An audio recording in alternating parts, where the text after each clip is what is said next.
ओम नमः सिद्धिभ्यां। ओम नमः सिद्धिभ्यां।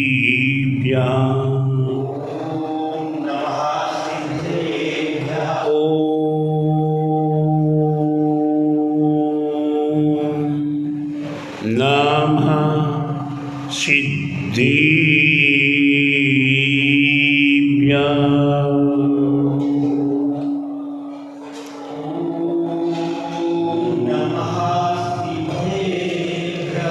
मंगलम भगवान वीरो मंगलम गोतिमोगणी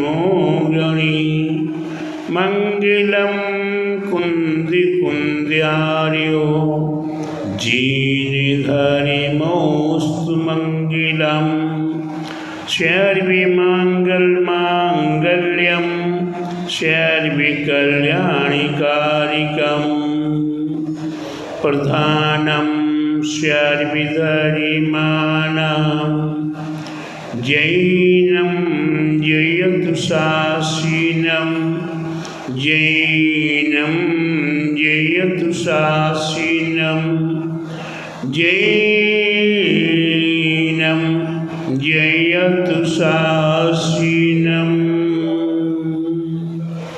बोलो अहिंसा में जिन धर्म की, बोले विश्व धर्म की, श्री मानव धर्म की, बोले श्री महावीर भगवान की, बोले द्वादशांगी जिन वाणी माता की, बोले 2.5 दीप में 3 कम 9 करोड़े महामुनि ऋषि राजों की, बोले आचार्य गुरुवरिक स्वाठे परम तपस्वी उनचरी परम ऋषि संत शिरोमणि 5 वर्ष की जल की त्यागी स्वतंत्र सेनानी ज्ञान वृद्धि तपोवृद्धि वयोवृद्धि वात्सल्य मूर्ति आचार्य श्री स्वाठे नेमी सगर जी महाराज की।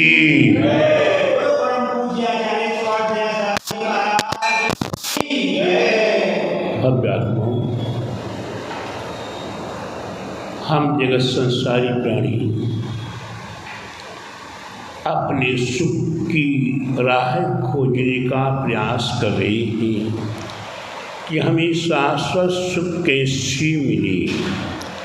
आज तक हमारे आपके लिए जो सुख मिला है वह सुख दुख देकर ही जाया करता है। माता से सुख मिला, माँ छोड़कर चली गई, पिता से सुख मिला, पिता छोड़कर चली गई, भाई बहनों से सुख मिला, भाई बहनों ने साथ छोड़ दिया, धन वैभव से सुख मिला, चोर डकैत बदमाशों ने धन छीन लिया, दुख प्राप्त हुआ। जमीन जायदाद से सुख मिला, वह भी भाई भाई के बंटवारे में दुख को प्राप्त कराया। कहने का तात्पर्य है कि संसार में जिसे आपने सुख मान लिया वह सुख नहीं सुखाभास है। ऐसी सुखाभास में हम सुख मानते मानते अपना जीवन ऐसे ही बर्बाद करते चले आ रहे हैं। वह आप देख रहे हैं सामने संसार वृक्ष, संसार दर्पण चित्र बना हुआ है, बहुत सुंदर वृक्ष लगा हुआ है। उस वृक्ष को हाथी हिला रहा है।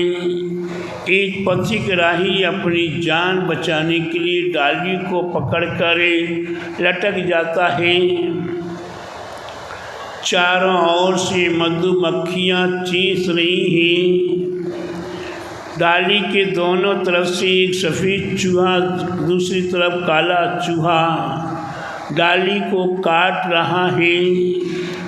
नीचे भयंकर कुआं, जिस कुएं के अंदर नाग मुख फाड़ कर बिल्कुल तैयार है, ऐसी अवस्था में वह वहाँ भक्त पथिकराही लटक गया कि हम यहाँ अपना जीवन सुरक्षित कर लेंगे, लेकिन वह जीवन सुरक्षित नहीं, या चारों ओर से अपने आप को ग्रसित दिखाई दे रहा है, आपदाओं के अंदर घिरा हुआ है।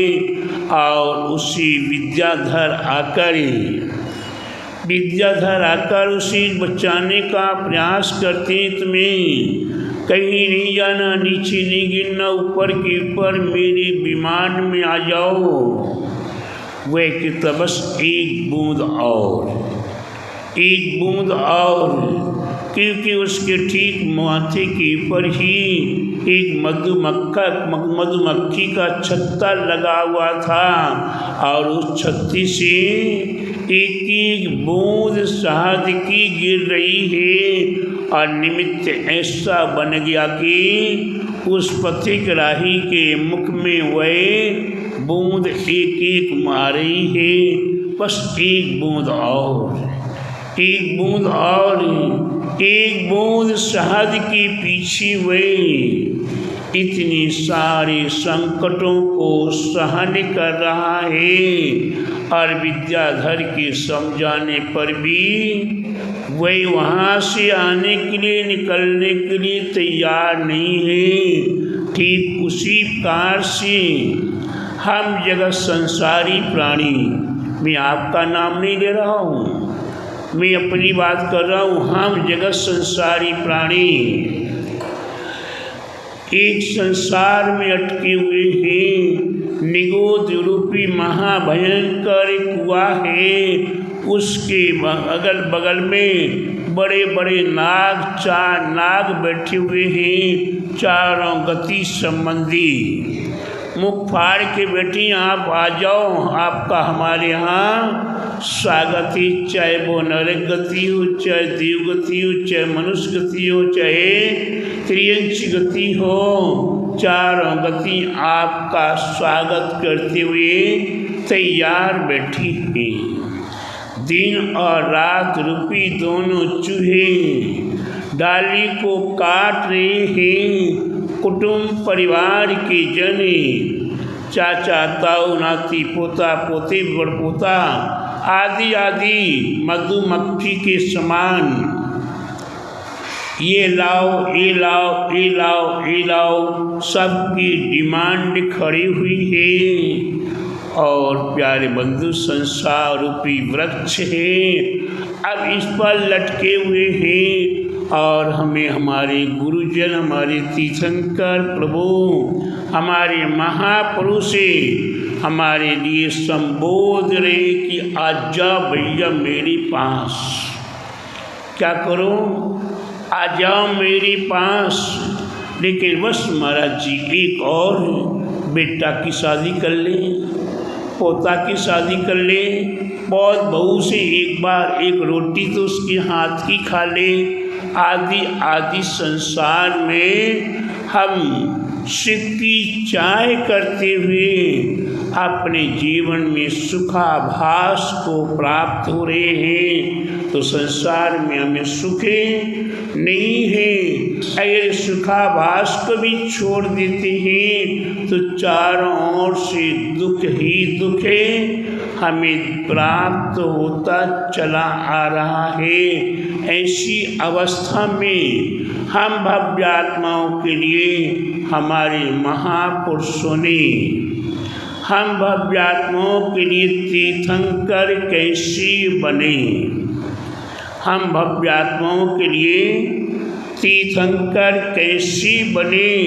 तो तीर्थंकर बनने के लिए हमारे लिए 16 कारण भावनाएं बताई हैं। इन भावनाओं को निरंतर भाना शुरू कर दो। वह दर्शन, विशुद्धि, विनय, संपन्नता आदि 16 कारण भावनाएं हैं। ऐसी 16 कारण भावना के लिए हमारे लिए भाने के लिए कहा है। और मैंने विचार किया कि आप भव्य आत्माओं को एक एक भावना के संबंध में कुछ थोड़ा बताने का प्रयास करूं। थोड़ा बहुत नहीं, केवल मात्र थोड़ा बताने का प्रयास करूं। वह आज कौन सी भावना? षट आवश्यक परिहारणी भावना, 6 प्रकार की आवश्यक है। हम आप श्रावकों के लिए 6 प्रकार के आवश्यक कौन कौन से? देव पूजा, गुरु उपासना, स्वाध्याय, संयम, तप और दान। ये 6 प्रकार के आवश्यक बताए हुए हैं। तो हम देवादिदेव की पूजा, जिनेन्द्र भगवान की पूजा, अरहंत सिद्ध प्रभु की पूजा, हम अपने आराध्य की पूजा, हम अपने देवसाद गुरु की पूजा कर अपने जीवन को पूज्यता की ओर प्राप्त करा सकते हैं। एक छोटी सी बात याद आ रही है। पूजा तो बहुत बाद की बात है, दर्शन करने का कितना बड़ा महात्म्य है। किसका? दर्शन करने का कितना बड़ा महात्म्य है। एक उदाहरण के माध्यम से मैं आपको बताने का प्रयास कर रहा हूँ। एक भक्त आता है और गुरुदेव से कहता, गुरुदेव दर्शन करने का क्या महात्म्य है? गुरु दर्शन करने का, भगवान के दर्शन करने का क्या महात्म्य है? गुरुदेव कहते बहुत छोटा सा प्रश्न है। क्या है? ये बहुत छोटा सा प्रश्न है। मैं आपको इसका क्या उत्तर दूं? मैं एक छोटा मेरा शिष्य है, उसके पास आपको भेज रहा हूँ, वह आपको उत्तर देगा। गुरुदेव वह शिष्य कहाँ है? वह शिष्य नगर के बाहर एक बबूल का वृक्ष लगा हुआ है। उस बबूल की वृक्ष पर एक गिरगिट है। कौन है? गिरगिट है। वह आपके प्रश्न का उत्तर देगी। वही भक्ति गुरु निर्देश पाकर नगर के बाहर जाता है, बबूल का वृक्ष खोजता है और बबूल का वृक्ष मिल जाता है तो गिरगिट को खोजता है। और गिरगिट एक डाल पर बैठा हुआ था। वही भक्त उस गिरगिट के सामने हाथ जोड़कर विनय पूर्वक कहता है, हे गिरगिट राजा, हे गुरुदेव के शिष्य, मेरी छोटी सी प्रश्न का उत्तर दे दो। दर्शन करने से क्या फल प्राप्त होता है? वह गिरगिट ऊपर से नीचे तक माथा बार बार करता है और माथा अगर ऊपर नीचे करते करते अचानक नीचे गिर जाता है और नीचे गिरते ही उस गिरगिट की मृत्यु हो जाती है। वही भक्त वहाँ से वापिस आता है गुरुदेव के पास।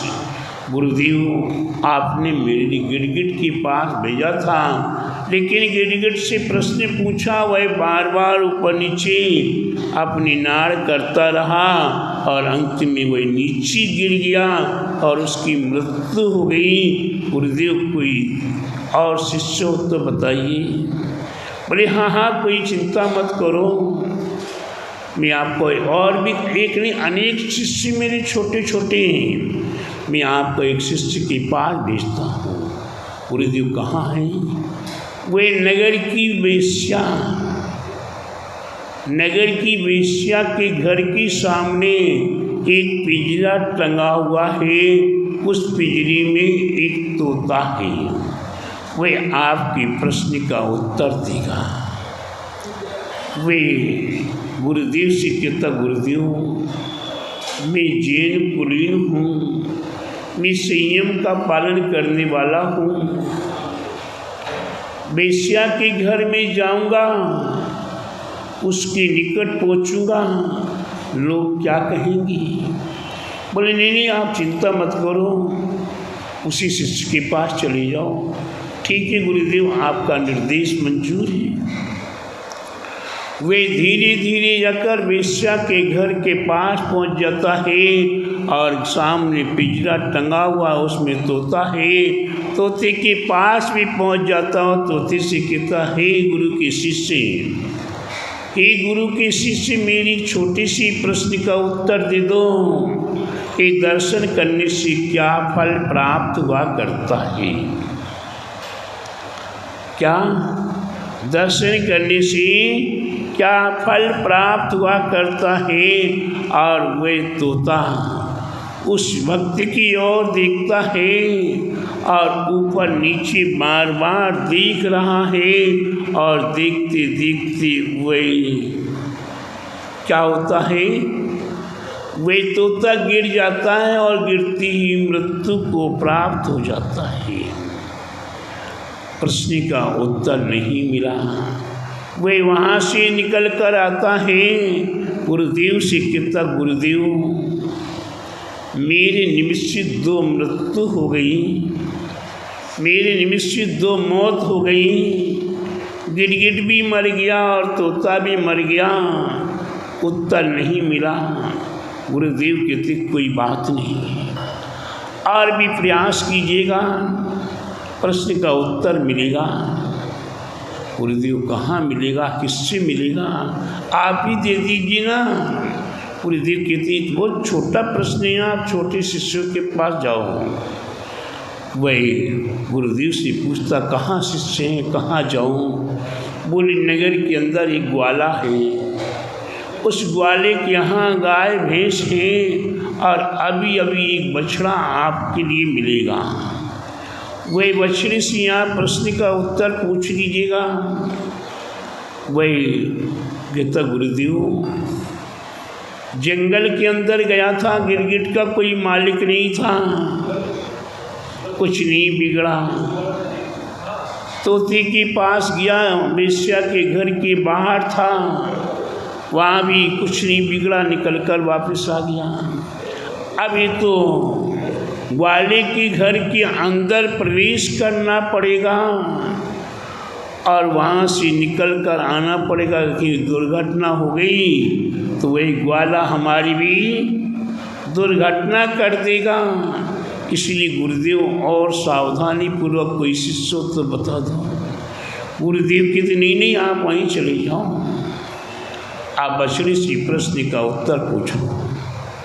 वही धीरे धीरे ग्वाले के घर के पास पहुंच जाता है और ग्वाले के घर में प्रवेश करता है। उसी रास्ते में किसी ने कोई रोक टोक नहीं किया। वह गौशाला के अंदर पहुंच गया। एक नन्ना मुन्ना प्यारा प्यारा एक शिष्य है, वही बछड़ा मिला और उस बछड़े से उसने कहा हाथ जोड़कर विनय पूर्वक कि हे गुरु के शिष्य, मेरी छोटी सी प्रश्न का उत्तर दे दो। वही बछड़ा सुनने की प्रांति इधर उधर देखता है, फिर उसी शिष्य की ओर देखने लगता है, प्रश्नकर्ता की ओर देख रहा है और ऊपर से नीचे तक देखता है, बार बार देख रहा है और देखते देखते ही क्या होता, वह बछड़ा भी गिर जाता है और मृत्यु को प्राप्त हो जाता है। अब वही बेचारा भक्त सोचते कि बछड़ा मर गया, मैं सावधानी से घर से निकल जाऊं, नहीं तो पकड़ा जाऊंगा तो मुश्किल हो जाएगा। और वह सावधानी से घर से बाहर निकल आता है, उसे किसी ने रोक टोक नहीं किया। वे गुरुदेव के आकर गुरुदेव के पास आकर वही अपनी भूल पर, हे गुरुदेव मेरे द्वारा कर्कट कटु वाणी के माध्यम से उन तीनों जीवों की दिल में आघात पहुंचा होगा, इसलिए उनकी मृत्यु हो गई। गिरगिट भी मर गया, तोता भी मर गया और गाय का बछड़ा भी मर गया। गुरुदेव, मेरी प्रश्न का समाधान आप कर दो। गुरुदेव कहते एक बार एक कोशिश और करो, एक कोशिश और करो। 3 बार कर लिया, चौथी बार उत्तर मिल ही जाना चाहिए। गुरुदेव, कहाँ जाऊँ? बस राजा के राजमहल में चले जाओ। कहाँ चले जाओ? राजा के राजमहल में चले जाओ, राजकुमार मिलेगा। राजकुमार से उत्तर पूछ लेना। गुरुदेव माफ़ करो, गुरुदेव माफ़ करो, राजकुमार से प्रश्न का उत्तर पूछूं, को दुर्घटना हो जाए तो फिर तो हमारा ही आफत हो जाएगा, घर वापिस ही नहीं आ पाऊँगा। बोले नहीं नहीं, कोई बात नहीं, आप जाओ। हमारे शिष्यों के पास जाने में आपको कोई तकलीफ नहीं होगी। ठीक है गुरुदेव, अगर आपका निर्देश है तो मैं अवश्य जाऊंगा, क्योंकि प्रश्न का उत्तर तो मेरे को चाहिए है। वैभक्ति यहाँ से रवाना होता है, राज दरबार के पास पहुँच जाता है। राज दरबार में प्रवेश करने के साथ साथ ही उससे चौकीदार पूछते, दरबान पूछते, भाई तुम कहाँ जा रहे हैं? बोले बस राजकुमार से बात करनी है।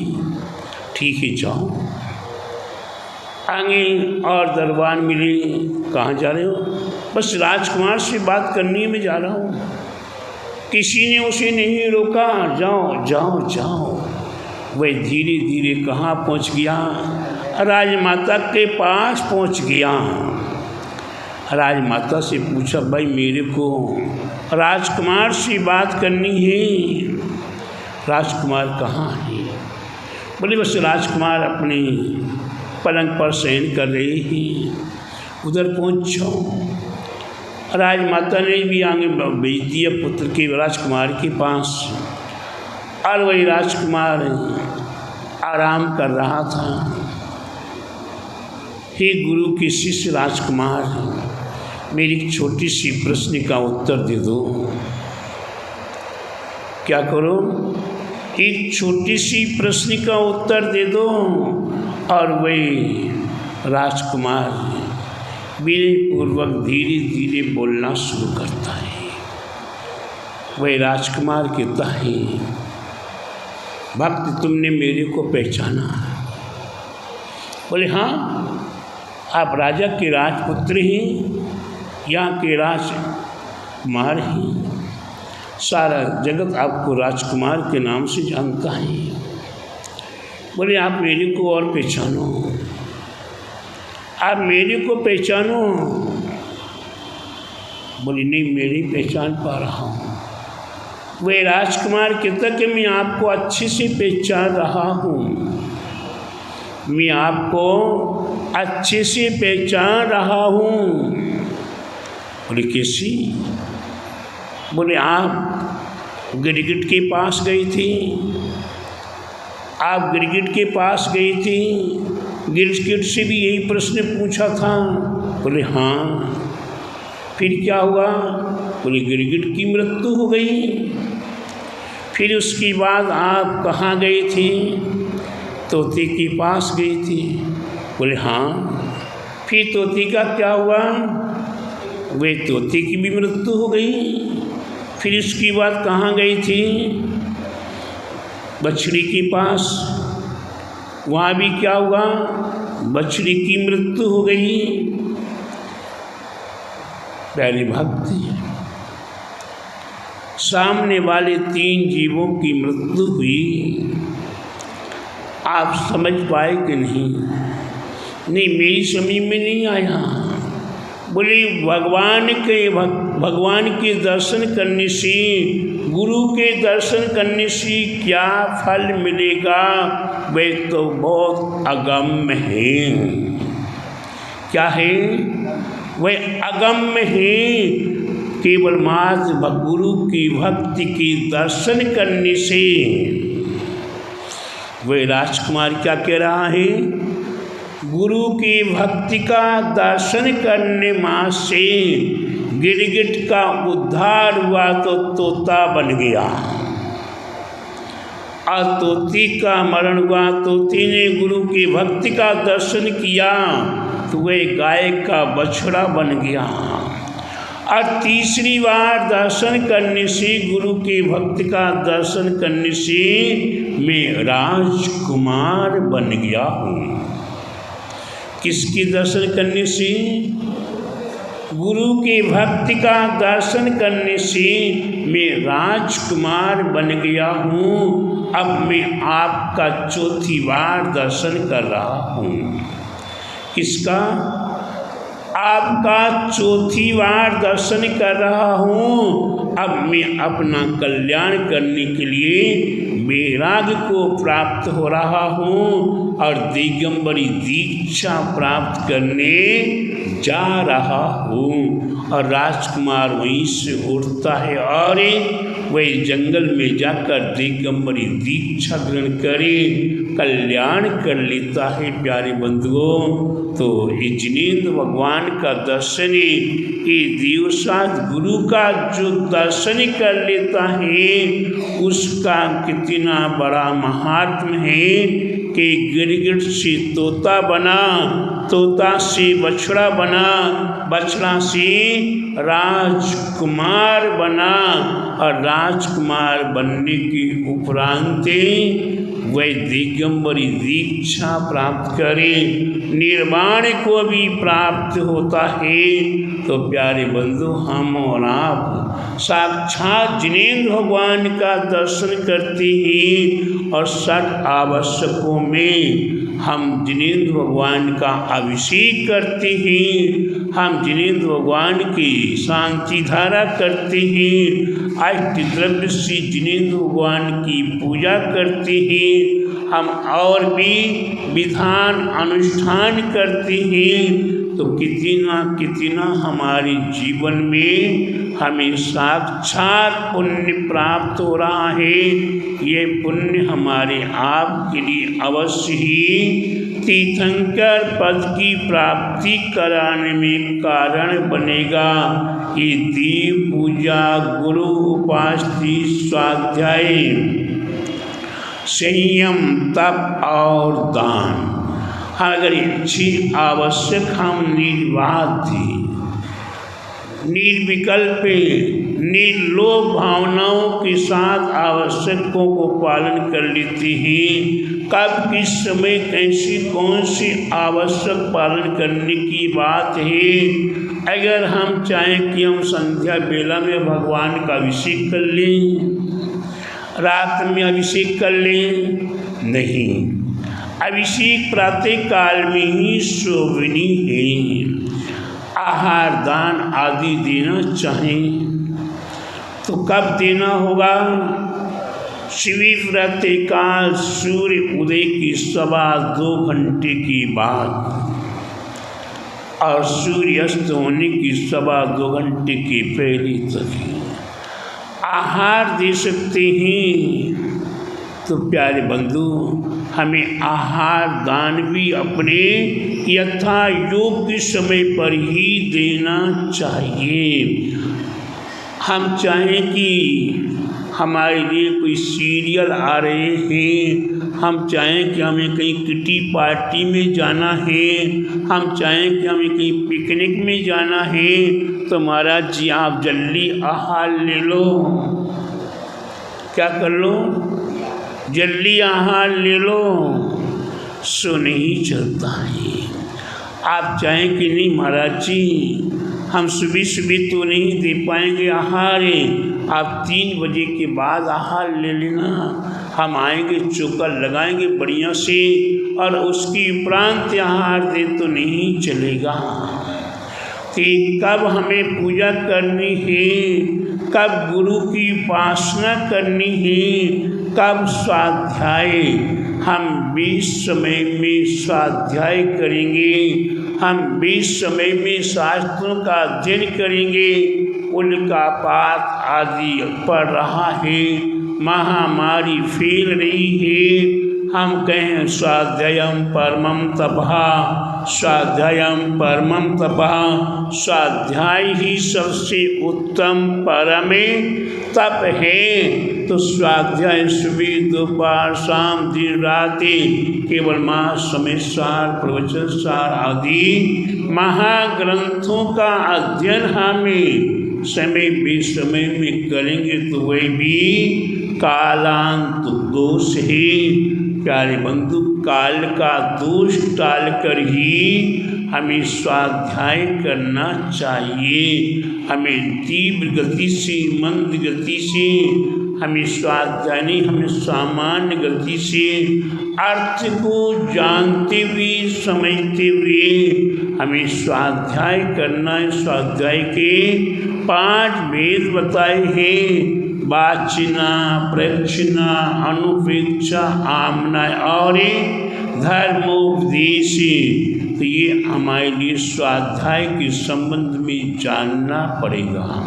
हमें स्वाध्याय के संबंध में अगर विशेष जानने का प्रयास करना है तो आप गुरुद्वारे में चले जाओ। कहाँ चले जाओ? गुरुद्वारे में चले जाओ। गुरुद्वारे में क्यों भेज रहा हूँ? ये गुरुद्वारे में ग्रंथ वाचन हुआ करता, वहाँ शास्त्र बोलते, वहाँ ग्रंथ बोलते हैं। ये ग्रंथ वाचन होने का समय होता है तो समय से पूर्व ही संपूर्ण भक्त वहाँ श्रवण करने वाले पहुँच जाते हैं। पहुँच जाने के उपरांत जब ग्रंथ राज को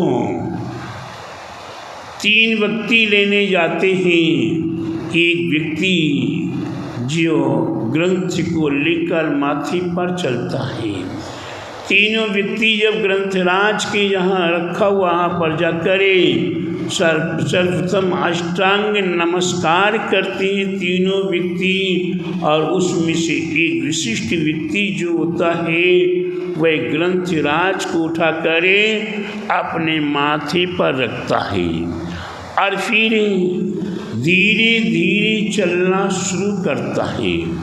जब 2 व्यक्ति और साथ में वो क्या करते हैं, चमरे ढुलाते हुए लेकर आ रहे हैं। ग्रंथराज को विराजमान करने से पहले प्रत्येक व्यक्ति सावधान पूर्वक खड़ा हुआ है, विनय पूर्वक हाथ जोड़कर खड़ा हुआ है। और ग्रंथराज को विराजमान करने के बाद ही संपूर्ण भक्ति बैठकर पंचांग नमस्कार करते ही, नमस्कार करने के उपरांत ग्रंथ वाचन होता है तो दोनों व्यक्ति अगल बगल में खड़े हुए हैं और चमर ढुला रहे हैं। जब तक ग्रंथ वाचन हो रहा है तब तक 2 व्यक्ति वे चमर ढुलाते रहते हैं। प्यारे बंधुओं, उस ग्रंथ वाचन के समय पर सभा के बीच में अगर एक सुई भी गिर जाती है, क्या होता है, एक सुई भी गिर जाती है तो उस सुई का आवाज आता है। तो कितनी सावधानी पूर्वक वहाँ सुन रहे होंगे। किसी की भी चलमल अगाड़ आदि अवस्था नहीं होती वहाँ, और दूसरा कोई काम नहीं किया करते, केवल मात्र ग्रंथ वाचन ग्रंथ श्रवण करना है। तो प्यारे बंधु, आप कितनी श्रद्धावान, कितनी विवेकवान, उनसे शिक्षा लेकर सीख लो कि जब ग्रंथ वाचन हो रहा तो उसकी कितनी बड़ी कीमत है। तो प्यारे बंधु, ये स्वाध्याय हमारे आपके लिए अगर हो रहा है, धर्मोपदेश हो रहा है और गुरु मुख से धर्मोपदेश हो रहा है तो ये भव्य आत्मा हुआ करती हैं, निकट भव्य आत्मा हुआ करती हैं, वो सारी विकल्पों को छोड़कर ही, सारे विकल्पों को छोड़कर केवल मात्र गुरु वाणी को श्रवण करने के लिए तत्पर खड़ी रहती हैं। तो प्यारे बंधु, ये स्वाध्याय, ये हमारे आपके लिए धर्मोपदेश, ये हमारे आपके लिए प्रवचन, भक्ति भावना, ये दिव्य देशना हमारे आपके कल्याण के लिए हुआ करती है। प्रत्येक भव्य आत्माएं, जो भव्य आत्माएं इस दिव्य वाणी को श्रवण किया करते हैं, उनका कल्याण नियम से हुआ करता है। इसलिए प्रत्येक भव्य आत्मा ये दीप पूजा, गुरु उपासना, स्वाध्याय, फिर 5 इंद्रियों मन पर नियंत्रण करना, ये संयम, और उसके उपरांत हमारे आप के लिए दान करना। हमारे पास जो भी पदार्थ है, कोई कहता महाराज मेरे पास तो कुछ भी नहीं, कुछ भी नहीं है, तो प्यारे बंधु, आप पेट भर भोजन तो करते हो ना। तो हमारे आचार्यों ने कहा है कि अगर आप 4 रोटी खाते हो तो 1 रोटी दान कर दो। 1 रोटी नहीं कर पाते तो आधी रोटी दान कर दो। आधी रोटी दान नहीं कर पाते तो 1/4 रोटी दान कर दो।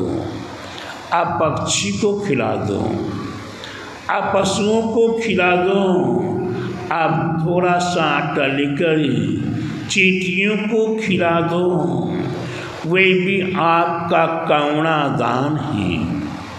प्यारे बंधु, हम करना चाहें तो लाख उपाय हैं। कोई भी कोई कार्य करना चाहे तो लाख उपाय हैं, और नहीं करना चाहे तो लाख बहाने हैं। क्या है? नहीं करने वाले को लाख बहाने हैं, और करना चाहो तो लाखों लाखों उपाय हैं। इसलिए प्रत्येक भव्य आत्मा अपने जीवन को सार्थक करने के लिए, अपने जीवन को तीर्थंकर पद प्राप्त करने के लिए तत्पर बनिए। और इस 16 कारण भावनाओं में से यह 68 आवश्यक भावना आपके जीवन में होनी चाहिए, और अपने जीवन में ऐसी भावनाओं को करें। अवश्य तीर्थंकर आप बने, ऐसा मेरे आपके प्रति शिव भावना। और मैं तो स्वयं चाहता हूँ कि हे भगवान, जितनी शीघ्र से शीघ्र हो तीर्थंकर प्रकृति मेरे को भी प्राप्त हो, और सभी भव्य आत्माओं को प्राप्त हो। लेकिन बस पुरुषार्थ जो करेगा, प्रयास जो करेगा, केवल मास सुन लेने से कल्याण नहीं होगा। हमें सुन लेने की उपरांत जीवन में उतारना पड़ेगा। जिस प्रकार से गिरगिट ने अपने जीवन में दर्शन उतार लिया, वही तोता बन गया, वही बछड़ा बन गया, और वही राजकुमार बन गया। थोड़ा सा ही समय, थोड़ी सी दिनों में कहाँ जंगल में कांटों के वृक्ष पर इधर उधर ममक रहा था। उसे कोई पतवारा नहीं था, उसका कोई रखवाला नहीं था, कोई पालक नहीं था उसका। और वे इसने थोड़ा दर्शन करना, भक्ति का दर्शन किया, तो वही तोता बन गया, सुरक्षित हो गया। दूध भात खाने को मिल रहा है, भगवान का नाम सिखाने को मिल गया, राम राम का नाम सिखा रहे उसको। और फिर दर्शन हुआ गुरु के भक्ति का, तो बछड़ा बना, बछड़ा कितना प्यारा प्यारा सबको लग रहा है। उसे अपने बिस्तरों में भी लोग बछड़ी को सुला लिया करते थे और उस बछड़ी ने दर्शन किया तो राजकुमार बन गया। तो प्यारे बंधु, आप राजकुमार बनना चाहते कि नहीं? बोलो तो सही, राजकुमार बनना चाहते कि नहीं? राजकुमार क्यों नहीं बनना चाहेंगे? जहाँ बिगर मेहनत की सब कुछ सारे सुख वहाँ सहज रूप से प्राप्त हो रहे हैं और फिर वहाँ सद्भावना जागी तो मुनि बन के भी अपना कल्याण करने के लिए तत्पर हुआ। तो प्यारे बंधुओं, मैं आपके प्रति यही भावना बहा रहा हूँ कि आपके जीवन में भी तीर्थंकर प्रकृति प्राप्त हो और अनंत सुख आपको प्राप्त हो। बोले महावीर भगवान की, बोले द्वादशांगी जीन्य वाणी माता की, बोले आचार्य गुरुवर 108 परम तपस्वी और चरी परम तिशी संत शिरोमणि पंचवर्ष की जल की त्यागी स्वतंत्र सेनानी ज्ञान वृद्धि तपो वृद्धि भयो वृद्धि वात्सल्य मूर्ति आचार्य श्री 108 नेमी सगर जी महाराज की जय।